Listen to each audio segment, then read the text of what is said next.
Hi there, everybody. My name is Laura, and welcome to the Equestrian Skill Builders Rider Position Show, where we discuss riding position topics and share ideas and exercises to help you or your riders. If you'd like to improve your riding and training, win more ribbons at your next horse show, and who doesn't like to do that, or generally like other horsey-related stuff, then you are in the right place, because the exercises we're going to share with you today will change your riding forever in a good way. Guest hosting with me today is Patricia Jellerson. Hi, Pat. Hi. How are you doing today? Good, thank you. Good, thanks. Where are you coming in from? Just remind us all where you are. From Edmond, Oklahoma, the wilds of Oklahoma. Yes. I moved here just recently from right near Austin, Texas, which was a very lively spot. Oklahoma, not so much so, but it's definitely got its positive points. Excellent. Lots of horses around there. Well, there's a lot of variety. A lot of Western is very big here. They have a lot of the big Western shows at the fairgrounds here, and a lot of recreational riders, small contingent of hunter jumper riders. Good. And could you tell us a little bit about yourself? Sure. I am a large R judge, USEF-R judge, and before that I had my small R, and then I was promoted up. And I guess I've been judging about 15 years or so, and I love it. It's a great way to keep in touch with the pulse of the business, and every time I come home from a horse show, I always feel regenerated and inspired in my lessons. So I think I love judging, and I think it fits in well with the training that I do. Yeah. Do you have a lot of students where you are? No, I'm kind of semi-retired, so I keep it down to a minimum. I have 4 right now, but they're pretty serious. They take at least a couple of lessons a week and go to horse shows, so that keeps me pretty well occupied with my judging. Excellent. And me, I am Laura Kelland-May. I'm an Equestrian Canada Senior Judge, Hunter, Jumper, Equitation, and Hack, and Senior Steward and Competition Coach Specialist. And if you're watching live, please comment on what you're hearing today, or if you have any questions, we'd love to answer your questions. Yeah, love questions, because if we explain something you're not quite sure what it is that we're talking about, or if you're unsure of how to do things, please ask us questions. We'll be happy to answer your questions live. Okay. And we are going to be reviewing rider positions, and if you have your riding position, a picture of your riding position, please send us your photo so that you can be featured on our program here. You can send me an email, thistleridge@hotmail.com. I'd love to hear from you. Okay, you ready to get started? I am. Okay. All right, let's see. We are going to share this video first. I'm going to get rid of that. And we have a video here from, she calls herself Lillian Equestrian. So she sent in a video. You can see it here. Thank you very much, Lillian, for sending in this video. Really appreciate that you take the time to send it in to us. And we know and understand, and just know that this is a small part of your riding, and that people have sent in their videos so they can get critiques on them. Right? Okay, so get your magnifying glasses out and your notepad. So I'm going to play the video. Okay? Okay. We're going to watch it all the way through. It's a video of one round that Lillian has done at, I'm thinking at a horse show. It looks like a horse show. So here we go. So it looks like she's got a Pelham in.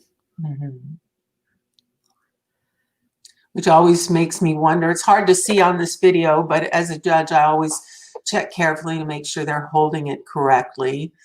I like the snaffle, well, the Pelham rein between your fingers, and then the snaffle actually behind the pinky, because that's the stronger rein, and I want the stronger rein to be the one that we're using the snaffle rein. Yeah, so you want the snaffle rein where the snaffle rein should go normally, and the palm rein or the curb rein to be in between the top fingers somewhere. No, actually, yes, that's exactly right. The pelham rein goes in your normal position, and then the snaffle rein goes one finger up. Oh, okay. Oh no, behind your pinky, sorry. Yes.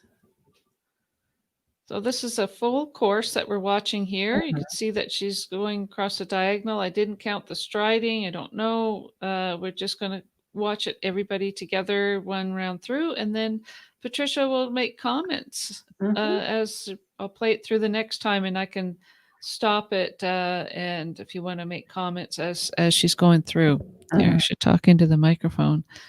Okay, it looks like she's starting again. So. Right from the beginning. Right from the beginning, bending over and looking down for the lead. Got to be a little careful about that and just glance down with your eye and not your whole body, because that just sets a little insecurity up there that you're not quite sure if you've got the lead and you don't look very confident. Right. So if it's an equitation class, that gives the judge an idea that maybe you're not sure, you don't know, it doesn't look, you put your whole self off balance, you put the horse off balance. And remember, right, that you are being judged as soon as you get into the ring. Now, can we see where the in gate is? I wonder if that's the, oh no, he's just closing it right here. Yeah, yeah. Right the here. girl in the pink is closing it, right? Yeah. Yeah. So that is the in gate. So. And that's a very common mistake. I'm always reminding my riders not to do that. To bend down and look over. Yes, not to look over, just to glance down. And for me, take your time to get the lead. Do you do a circle? Of course, unless it's a handy hunter class, and then maybe you do want to do it. But you've obviously told something to the judge by doing this and rushing and shuffling into the canter. So that, to me, that's a big thing right there, is right off the start, is that she shuffles into the canter, not really prepared. Yeah, unless there's a dotted line, which means you can't make a circle. As a judge, I like seeing a circle. It gives me a little extra time to look at the horse and get a feel for the horse and the rider together. I would never penalize the rider for making a circle. And even in an equitation class, if you feel like your horse is a little green, you need a little extra time, make that circle, because it's more important to come to your first jump well and make a good impression than it is to canter in directly and not have a good jump. Right. Okay, so I'm going to start the video up again. And Patricia, if you want me to stop it or comment or something, just tell me and I'll stop it, okay? Okay, sounds good. Okay, so the horse is looking to the outside of the ring, and I don't know if that's because he's a little green or fresh, but needs to keep his focus there. We had to kind of wiggle around that jump instead of planning that line, just to go straight and then ask around the lead change. You have to, when you're coming to a jump, you have to plan your steps to the jump and your steps away from the jump at the same time. You don't want to land and then all of a sudden think, oh, where do I go? So right there, you're saying that she veered around that jump to get into that corner. And then that shuffle happened. Would you call that a trot right there? I would, actually. Wouldn't you? Yeah. And well, she shuffled, and then that's definitely a trot. Yeah. So if you do a trot step, what's the score going to mean for you? Automatic 55. So, it's actually, you still get deducted for being on the counter canter or the cross canter, but it's less than that 55 for breaking. Right. I mean, So better than that 55 for breaking. so the other thing that this does is it disturbs the whole flow of the round, right? Mhm, mhm. Yeah. Okay, so we continue on here. And I think this girl has a pretty nice position. Her hands are in a good place. Right there, you can see she has this nice straight line from elbow to bit, her heels down. She has pretty nice position on the flat. Over the fence here, and I've said this before, for that height fence, these look about 2 foot maybe. No Yeah. need to make such a big move. You know, it just kind of gets your horse going a little bit. And this horse is already a bit quick around this course, I think.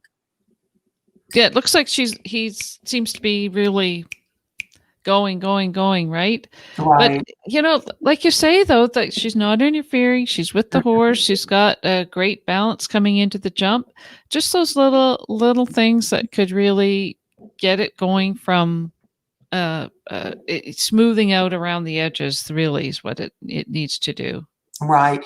And the martingale needs to be adjusted a little bit. You can see it's kind of flapping. I don't like them really tight, but I like a little play there, but I don't want to see it kind of flopping around.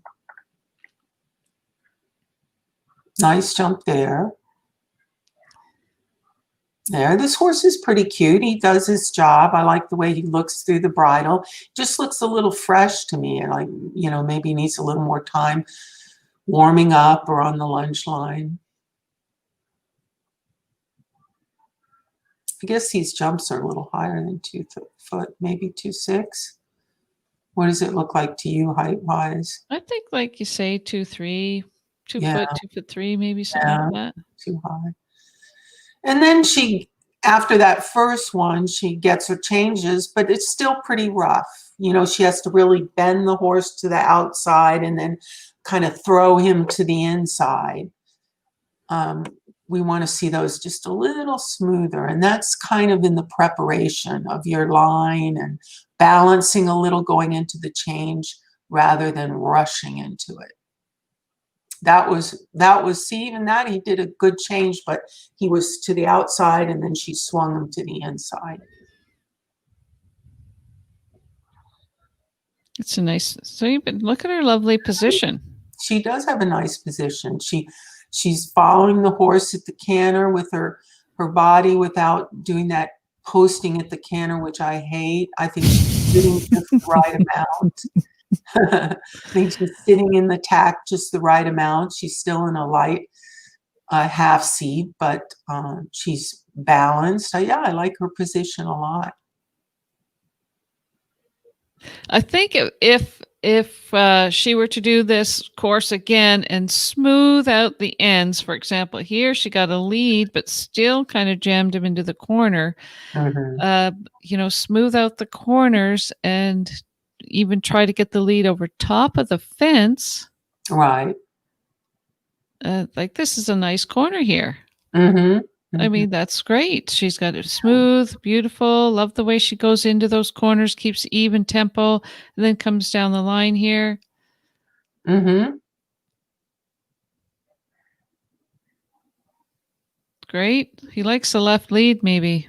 I think so. Uh, uh, that could be. I'd like to see her bending the horse in the direction he's going a little more in the corner. Sometimes he comes out of that corner and he's really looking to the outside a little bit. I want to see a horse following the shape of the turns. Right.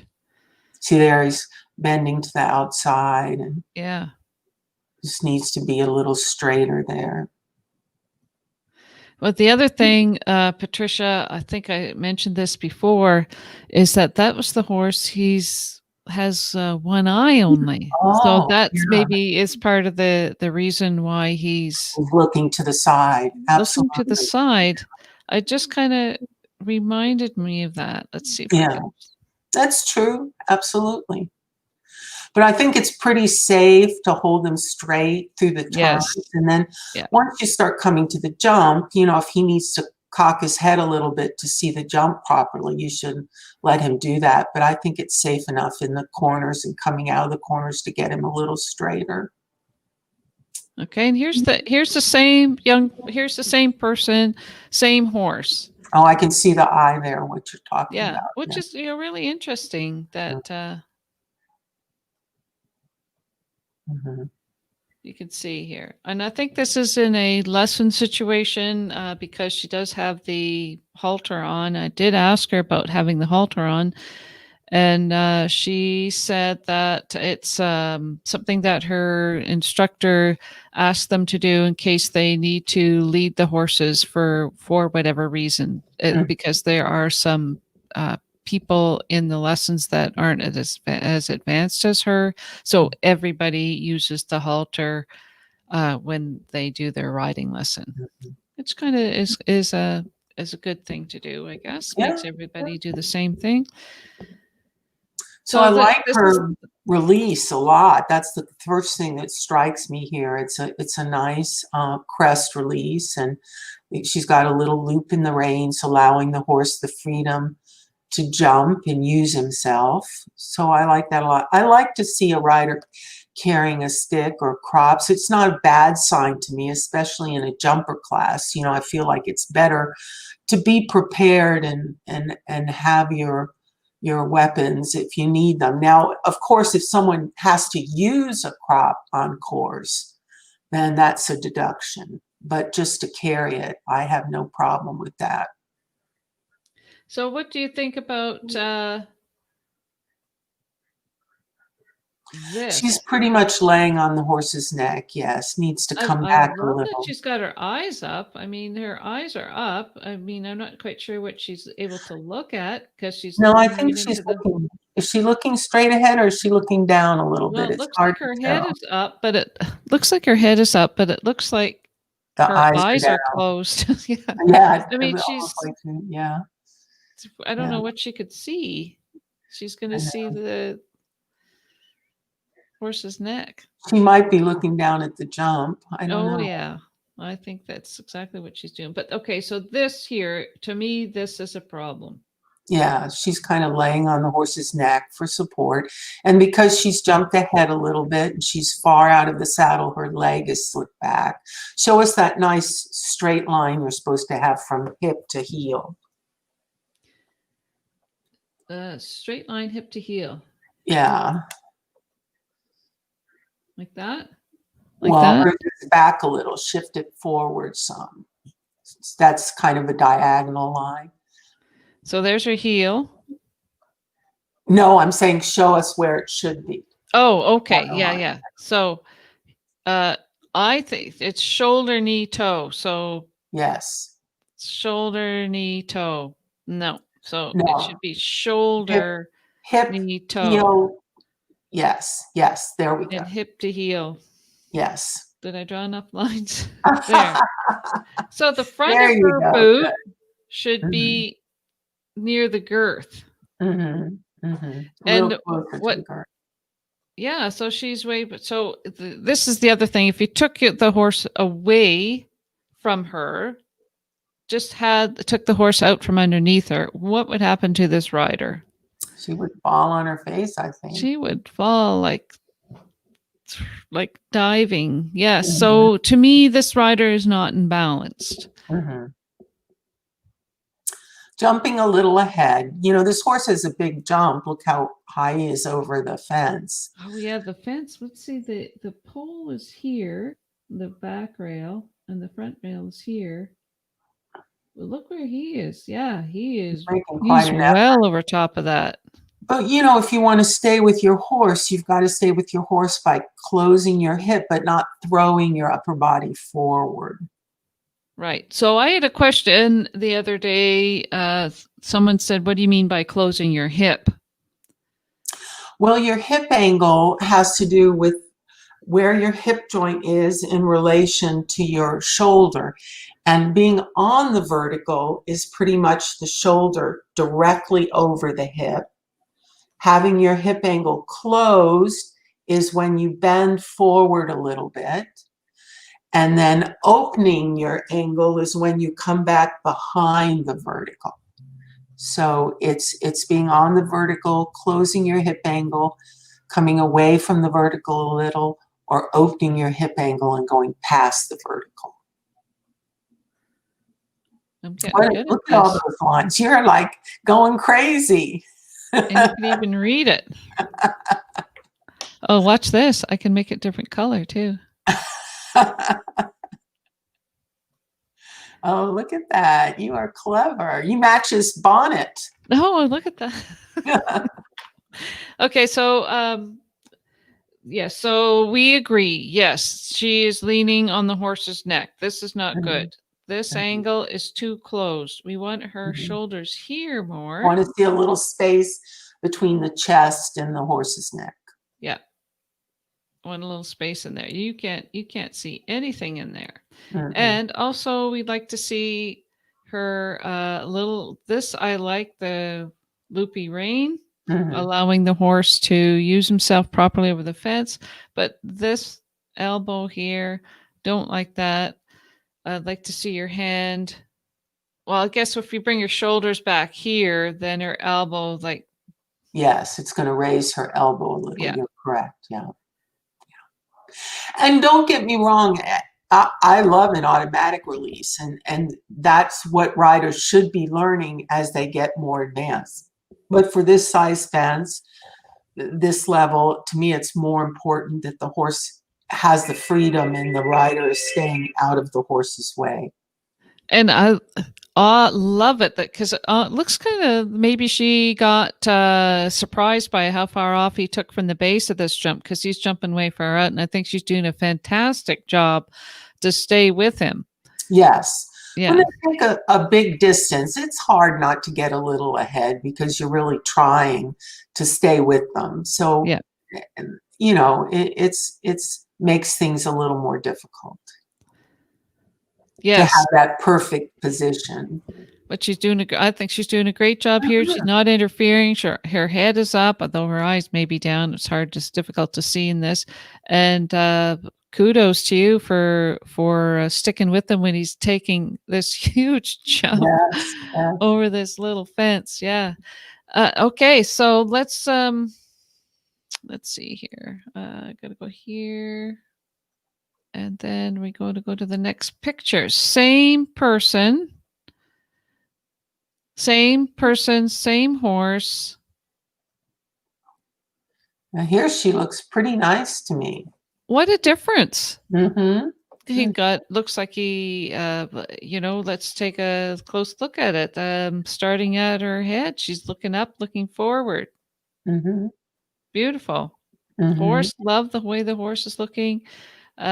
This is the reins are nice. She's got her hands in the nice spot. You can see that she's not laying on the horse's neck.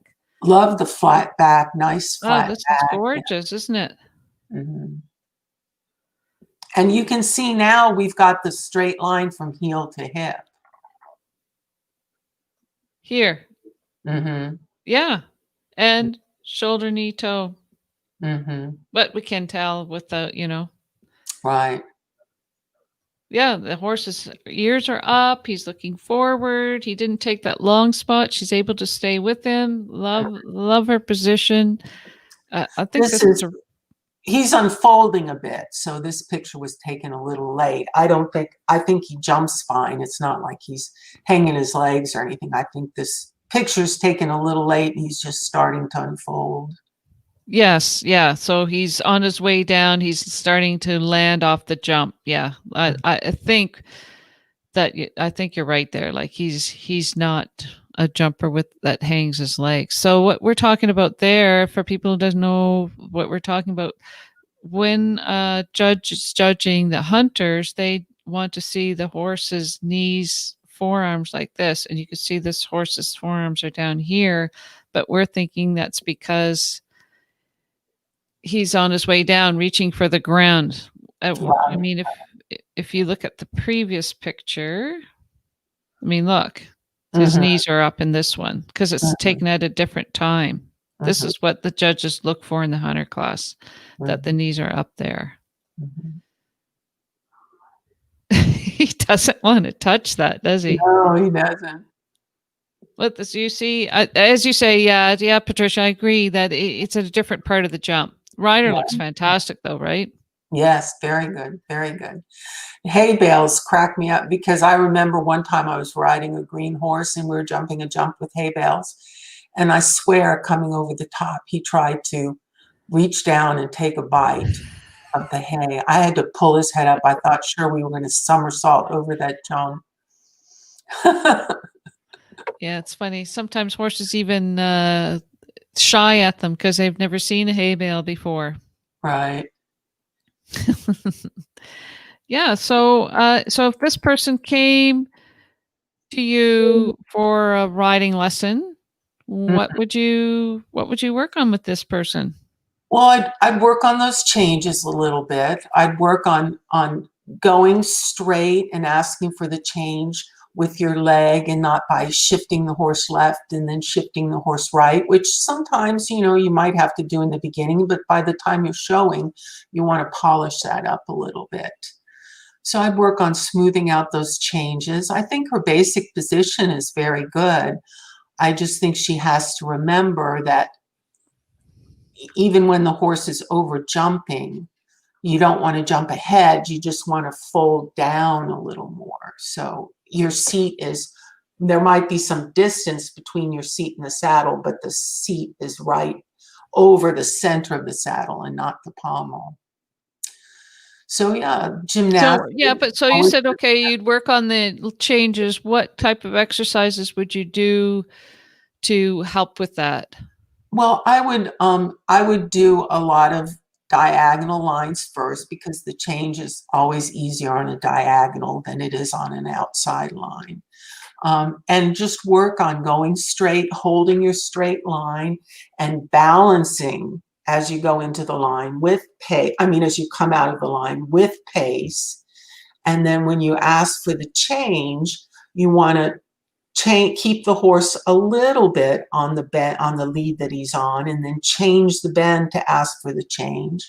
But you don't want to jerk him over and have that real rough movement. And sometimes it helps just to practice over a pole. Right. Change. Yeah. Yeah. How do you like to practice for the change?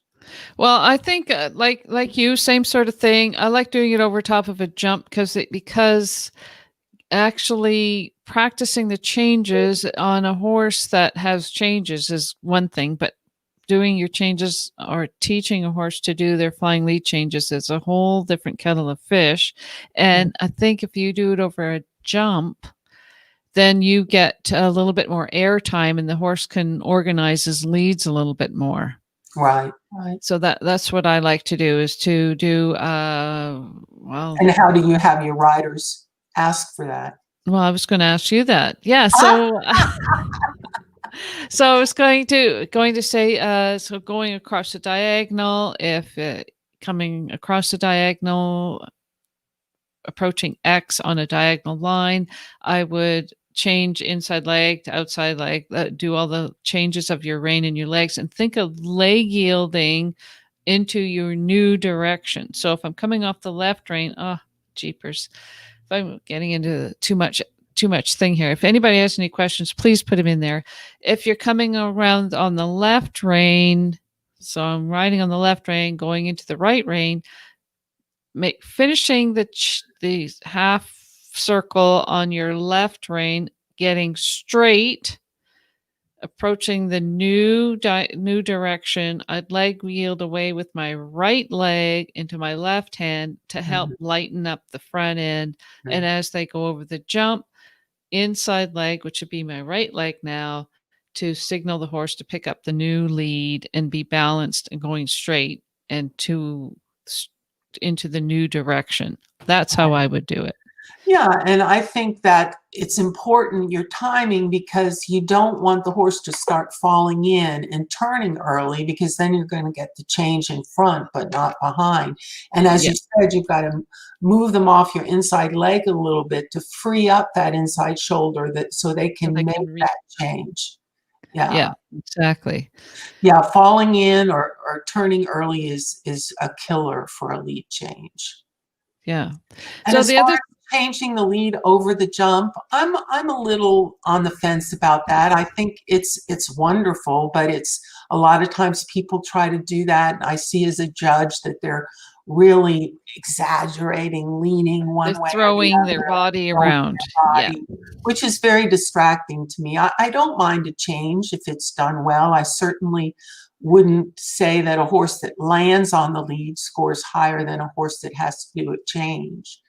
So, No, I agree. But I mhm. think too, though, Pat, is that it has to be a smooth change. Yes, You know, it can't be one of those a skip or running into the change or a change of pace. You know, sometimes people they run their horses into that change and then they get the lead change, but the horse is running and they have to do all kinds of other things to, um, you know, fix that. yes, you're right. Running into the change like that, I would say that's going to drop their score down to in the 60s to get a rough change like that, even though you got the change. Yeah, as opposed to a horse that change front, then behind the next stride. I don't mind that too much. Yeah, I'd rather see that than a horse running and losing its pace by going too fast. exactly, exactly. I mean, a horse that it's a little late behind to me can still score in the low 70s if the rest is really nice. Yeah. Not on every change, but if he does that maybe once, like you said, you can forgive it. Definitely more than having a messy change, because a rough or messy change just, as you said, upsets the whole rhythm of your course. And we're definitely, as judges, looking for a smooth, rhythmic course holding the same canter all the way around. That's right. That's right. For sure. Okay, so now we have what do we have going on here now? So the other thing that I would do with this rider, particularly when we see her doing the course that she was doing, is that I would get this rider to practice more riding course patterns or patterns of a course with changes, or even if she does a decent change through a trot and smooth out the ends. Oh, you can't see Right. that very well Another because good exercise I find for the change is if you canter across the diagonal and then come back to the walk and then pick up the canter very smoothly, just a walk step or two, I think that helps set the horse up for the change. It teaches them to come back on their hind end a little bit and get a little lighter in front.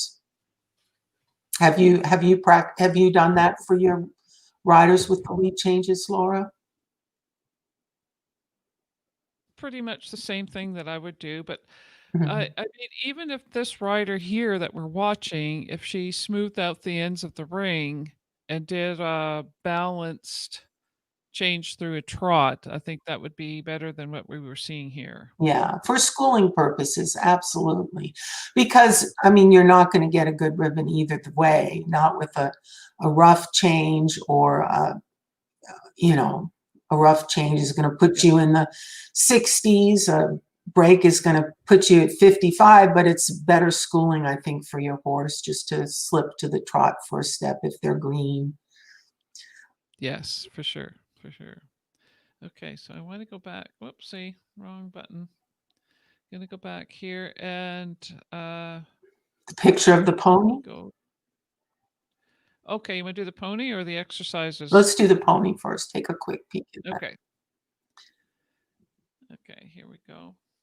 Pony. So this, I have to say, this is a rider of mine, and we know she's large for the pony. It's a green pony, and she's a good rider, so she's schooling the pony for us. He's never jumped before. This is We've worked our way up from poles to cross rails. But I think her position is pretty nice. You know, she's giving the pony a great release. He's really using himself over this cross rail. She's very balanced. I mean, I think it's illustrating that if you were to take the horse away, she'd land on her feet. Don't you think, Laura?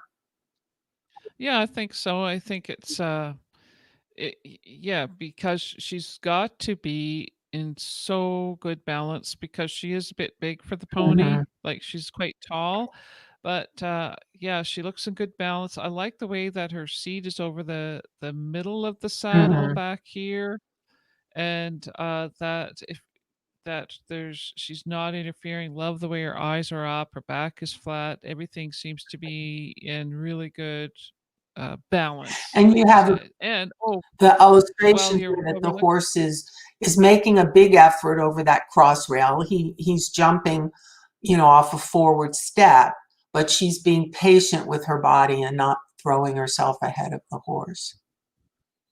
you know, if you look at this pony, the way he's jumping, his knees are up nicely and they're square, Hmm.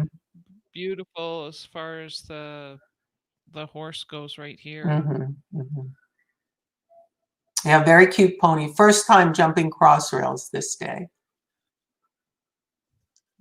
Looks so cute. Like he's really trying. Look at the bascule I too, you know, he's know.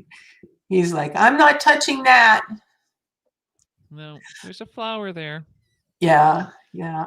When I start them, I always like to put. I don't like plain post and rails. I like to put a flower box or something under them, just so they get in the habit of jumping with a little decoration. Because a lot of times, if you just do Sure. post and rails and then you go to a horse show, you've got all the brush or the flower boxes. It's very disconcerting for the horse. So I start them real early with some kind of decoration under the jump.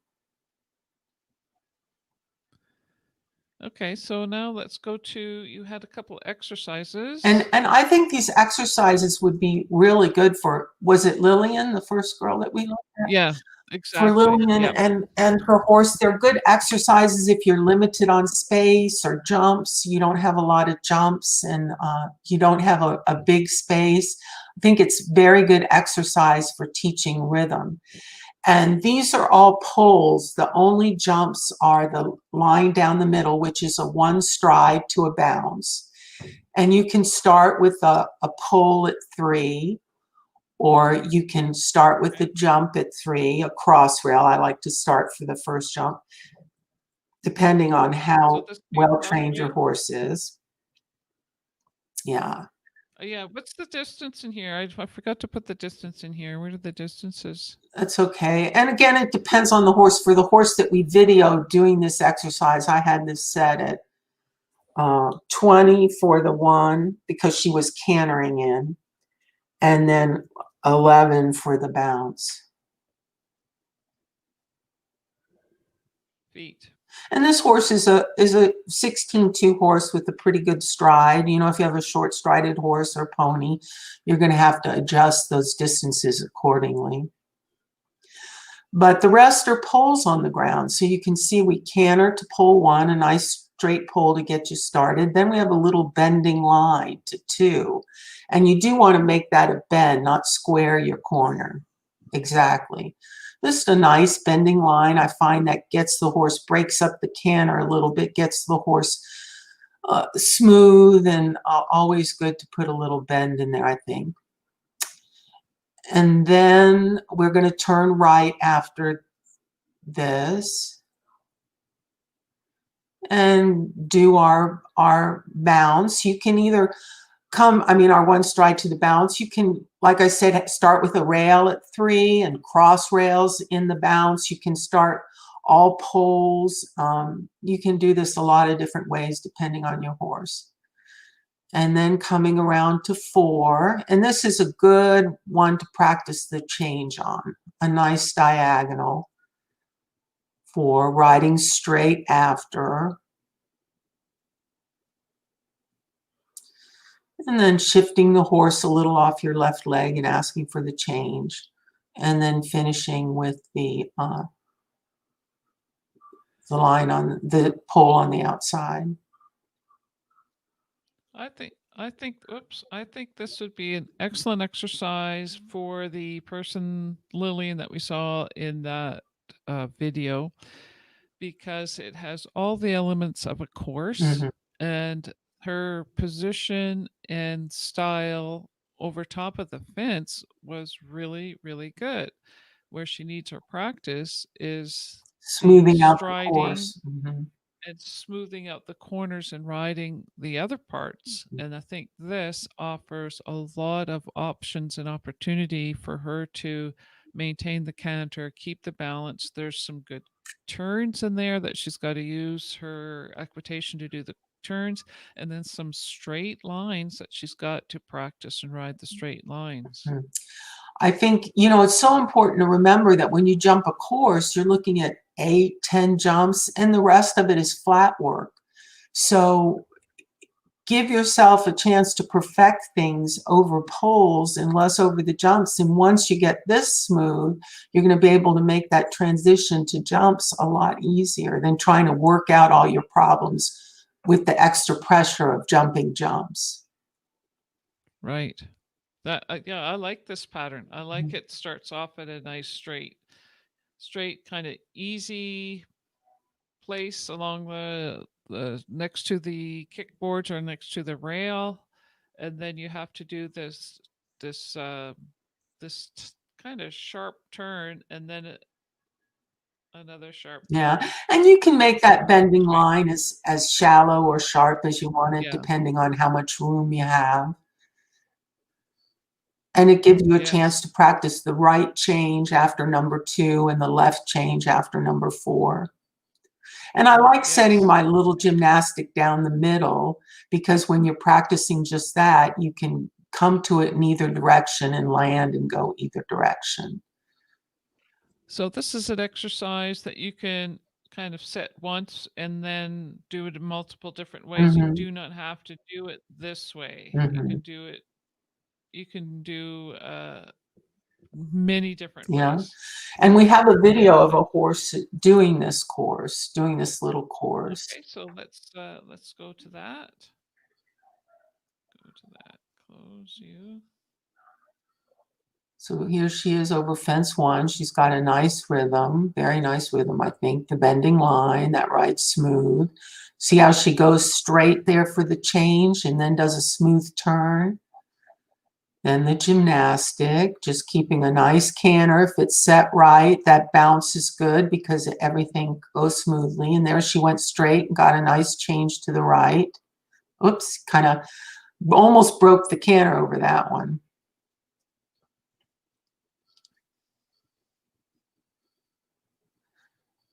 And there she gathered up the horse a little, which you kind of need to do over these poles so they don't kind of half canter, half trot them. But she was sitting a little too much for me coming around to that pole that time. She kind of tried to stop him a little with her seat when I prefer sinking down but not coming behind the vertical. Now, does she have draw reins or bungees Oh, or she's something got a on? bungee on the horse, yeah.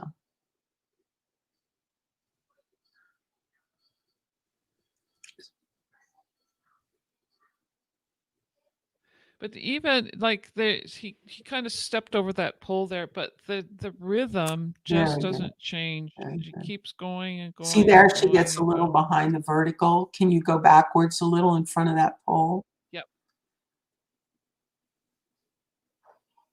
There. See, to me, she's a little, that's what we call on the vertical. Her shoulders are almost over her hips. So I would like to see her stay in the half seat and organize that horse without having to sit to do it. Because she's doing a good job of organizing for the pole. But I just like to see her keeping her half seat a little more.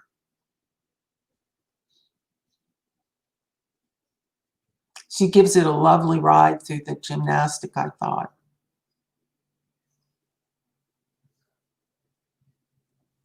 This rider is a very good rider. She's schooled that pony for me, started it over jumps. We're always working on her hands. Her hands get a little stiff to me. you know. I'd just like to see her elbow and her wrist a little more relaxed. So we're going through the gym line here. And this is a tight turn afterwards, so she can't afford to give a huge release, but she's not interfering with the horse at all. She's giving a little more of an automatic release to that gymnastic. Does a good job organizing in the corner there. And like I said, just gets a little behind the motion there for me. She drops her seat down in the saddle there, doesn't she? Mm-hmm. And then I like that maybe after she was done, she like kept the canter and did like went and did one more pole to finish off instead of just letting the horse come down to a Right. walk. So she continued to go down, to continue to work the horse and finish the exercise with a proper downward transition, not just finish the exercise and let the reins go and let the horse fall on its head. So Like she important, completed the Laura. exercises and did a proper downward transition. So important because you're teaching your horse every time, and if you Yeah. do a course that turns out pretty nice and then you just drop the reins and let him fall down to the walk or trot, you're teaching him not to stay in balance. And I think when you're doing a course, it's like you said, it starts when you walk in the ring or you start cantering. It ends when you come to the walk. We don't stop looking after you jump the jump. That's true. Mhm. That's exactly right. So when you're finished, finish properly. Don't just let the horse plop down and yeah, Yeah, because that's as a true. You'll see a judge, lot of things I happen. always watch after the last jump. I want to see what they do after the last jump and what the horse does. If the horse comes to a nice transition, which tells me the horse is relaxed and happy, or if the rider does a smooth transition, which tells me they have the horsemanship and the equitation I'm looking for. Because there have been many times courses have been close and I've pinned the rider that has the best transition and finish after the last jump. Exactly. Exactly. You know, the tail swishing or kicking out or not even or finishing on the wrong lead and not correcting it, all those things they make a big difference. Mhm. Okay, so let's go on to the next exercise. So the poles are laid out the same way, but this is just a little different way to do it. This is maybe a little more advanced because you start with the bounce. Yeah. So it's laid out the same way. We come up the middle first with the bounce With the first. bounce first, yes. So we come up the middle with the bounce Which is a first. little harder because you need to kind of nail that distance going in when you canter it. If you trot, it's a little more forgiving, but when you canter in, you have to pretty much nail that distance, which is why I definitely start it with a pole first, the first couple of times you do it, and school the So this one's a exercise pole. itself before putting everything together. So this one's a pole Mm. to start. To start, yes, I would. And then this is a cross rail. Mm-hmm. And then another cross where a So little vertical. I'm a little conservative. I always like to start out easy, very easy, so the horse doesn't immediately get a little nervous or overfaced. I'd rather start out easy and work my way up. well, if you start out easy, then you can well I it's just maybe with a different focus. Mm-hmm. If you're the height of the jump isn't going to be the exercise that we're working on when you do this pattern. It's going to be everything else. Right, It's going to be the straight lines, the turn, the balance, the riding, the looking up, making sure you get your horse bounced in the turn. It's everything else. I mean, you can work on the size of the jump at another time when you're going straight. exactly. Exactly. And this is the kind of exercise I would do like during the week. I don't want to over jump my horses.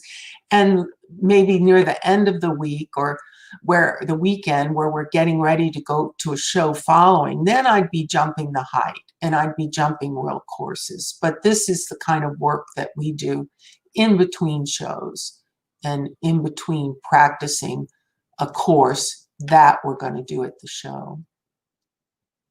Right, because it is a course. Mm-hmm. Okay, so after 1, then you go to 2, which is a left-hand turn. Looks like a little combo to AB. Little one stride, yeah. It's quite short. Yeah, it is a little short. And actually, it was a little short for the chestnut horse that you'll see.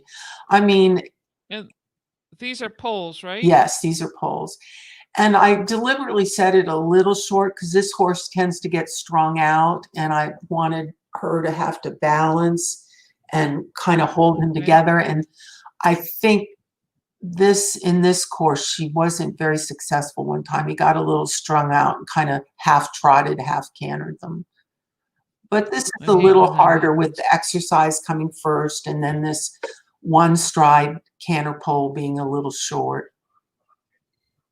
And then 3. Did you want the riders to go around in No, I think 3, we or took did the you? inside turn. Maybe 3 was a little farther off over because when I actually set it, because it wasn't a difficult turn.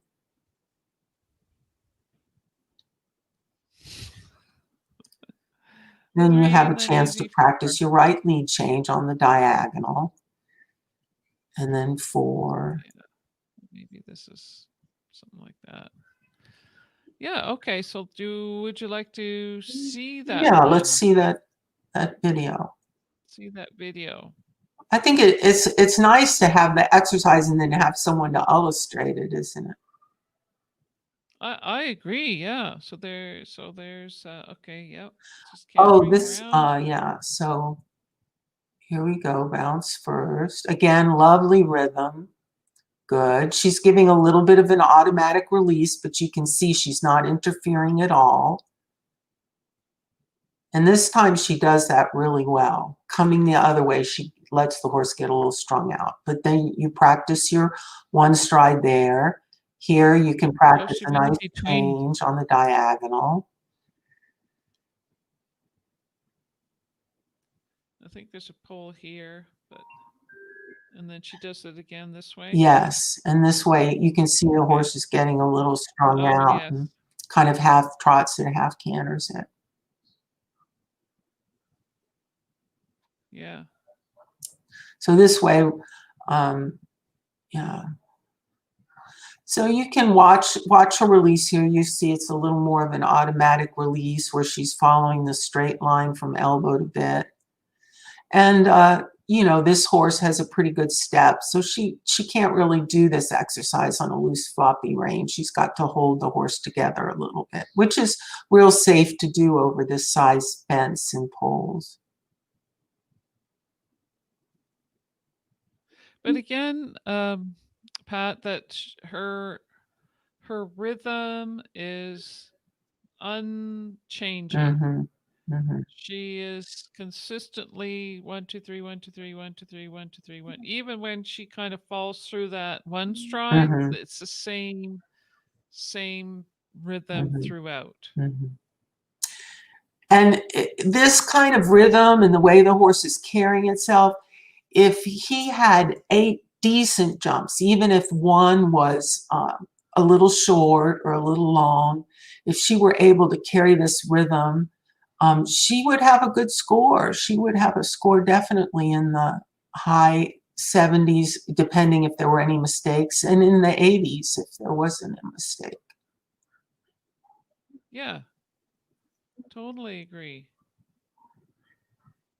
It's because it's so even and steady. Mm-hmm. And the horse is showing a little bit of self-carriage, which we like to see in the jumpers. You know, we like to see that the horse can hold the canter and carry itself and not have to have the rider manufacture every stride.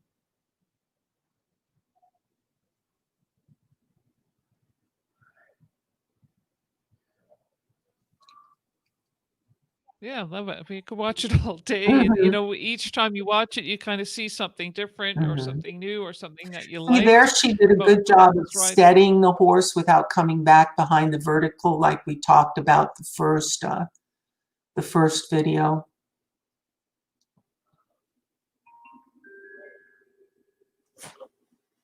And this is a good exercise to set up if you have a few poles. If you only have a couple of jump standards to set up a jump, you can set up this pattern and practice your courses. Absolutely.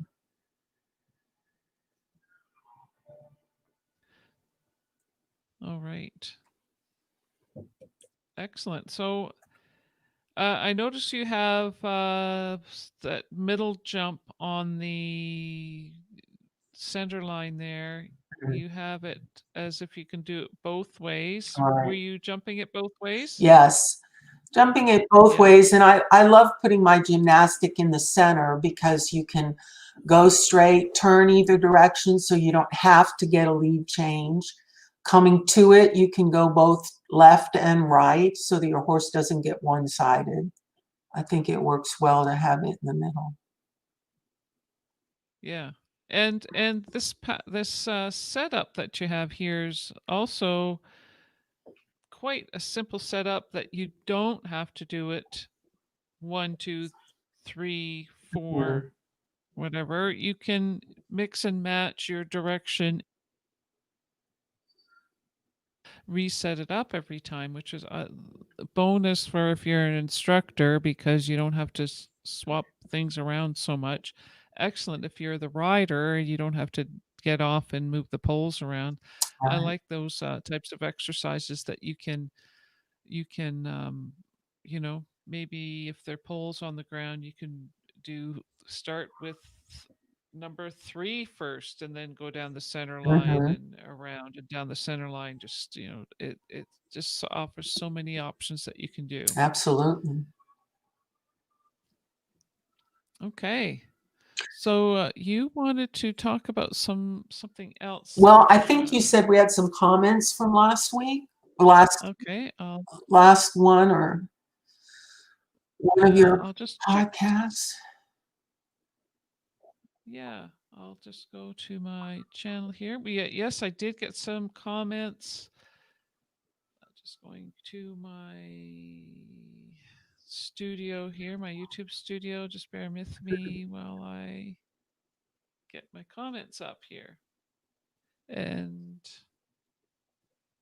am I sharing this? Yeah, good.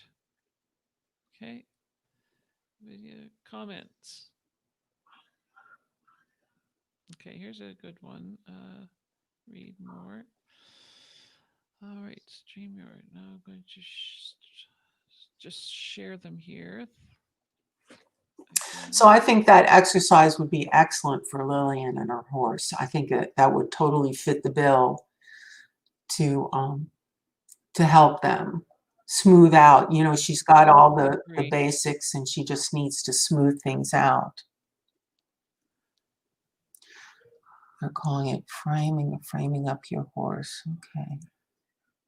Huh. Yeah, so here, let's not go up anymore. Okay, so this is from Kathy Mick. She watched us with Susan Harris.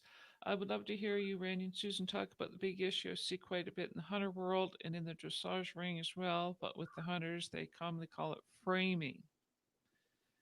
Uh, just see what they see in front of the saddle, the crest of the neck, and are fiddling, squeezing, sawing on the horse's mouth to get the head in the position or frame.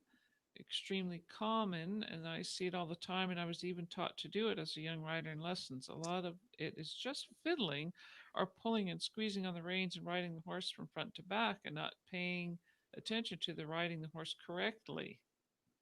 Your volume is a little low, Laura.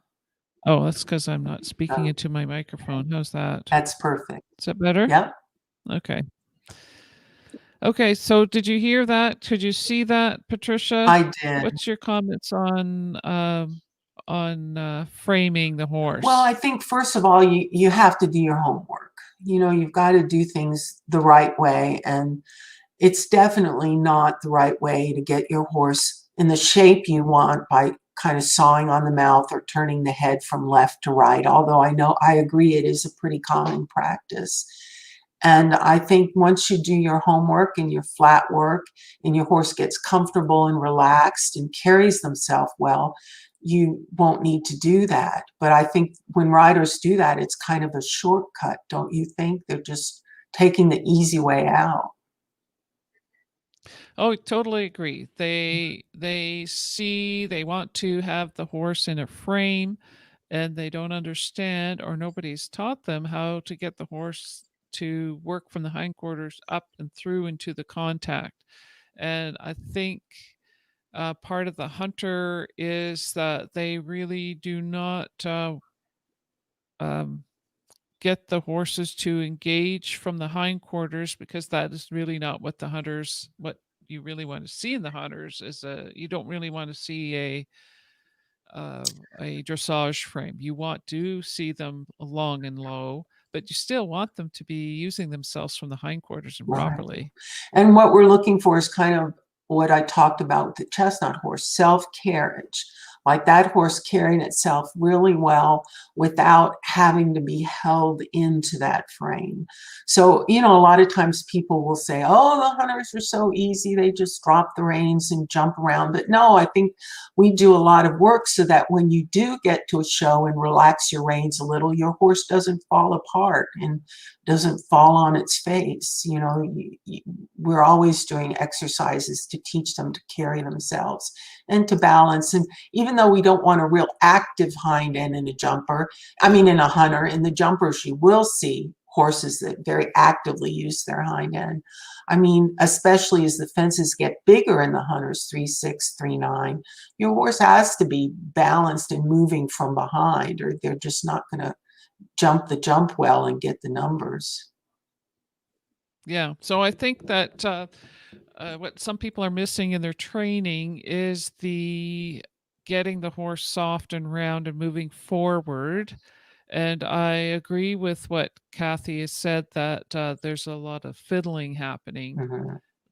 But I do think that the riders at any level, certainly at the basic level, have to be riding their horses from the hindquarters up into the front end, and that it's up to the coaches and instructors to understand that and be able to teach the people how to do that properly. And I think also we living in this microwave quick fix Mhm. um, age, that people expect things to be fixed in 55-minute lesson, and it doesn't take that long. It takes a long time to get a horse to work properly in the frame Right. with the right muscle And and we've talked strength. a lot about the ways to do that on this show. You have with all your other guests about the flat Yeah. exercises that we do, the bending, the broken lines, the leg yielding, the circle. Trotting over poles, Yeah. circling, like, all those things. Yeah, Yeah, we've for we've sure. always given a lot of tools. I think you've always given a lot of tools for the flat work to help get your horse where it needs to be.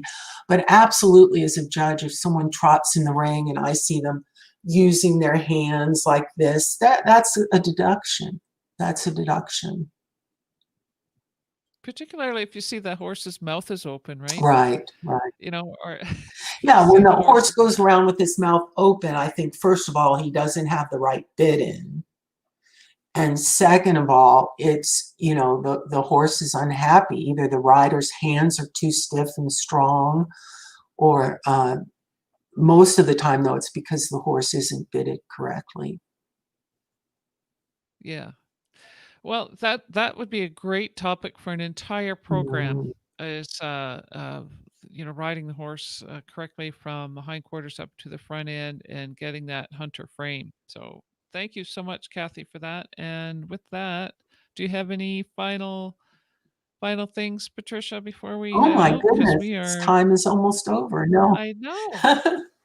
just just to do your homework at home. If you bring your horse to a horse show and you or it are not ready, you're just giving the horse a bad experience, and you're kind of making a name for yourself that you don't want. So do your homework at home and put the time in, because that's the only thing that's going to give you the result that you're hoping for, is to put that homework and time in.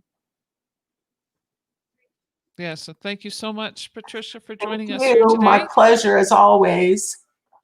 Yes, and so thank you. And if you know somebody who would benefit from watching this, please share this video.